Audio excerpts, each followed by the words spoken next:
Good morning mga kagigil. Ayan, nagigisa na po ako ng bawang at sibuyas. Naku, nahuli ang video ko. Ayan, para lutuin na po natin yung ating ulam mamaya.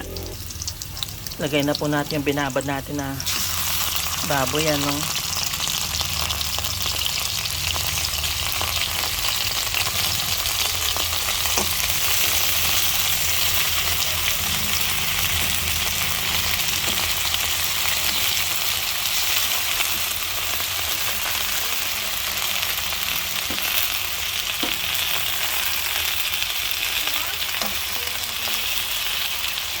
Ayan.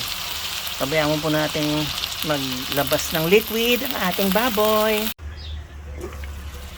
Ayan. Lagay na po natin yung ating pinagbabaran, ano. Alam nyo naman siguro kung anong luluto natin. Ano mga kagigil. Ayan, takpan po natin uli. Lagyan na po natin ng tubig, ano. Pakukuluan po natin ng 30 minutes. Yan, nilagyan ko nila ng dahon ng laurel. Yan, nilagay ko na rin po yung patatas, ano. Siguro mga 10 to 15 minutes na lang po ito. Then, ang aking secret weapon. Oh, Mang Tomas. Maglalagay po tayo ng Mang Tomas, ano. Ayan.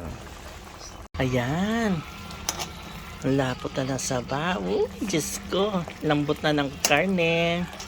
Tikman na po natin mga kagigil, ano.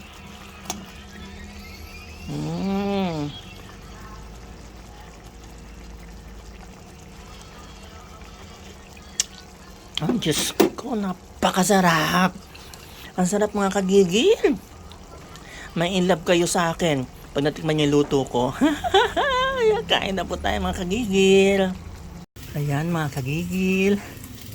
Ang ulam natin adobo with Mang Tomas and patatas. Oh, Diyos ko, napakasarap. Kain na mga kagigil.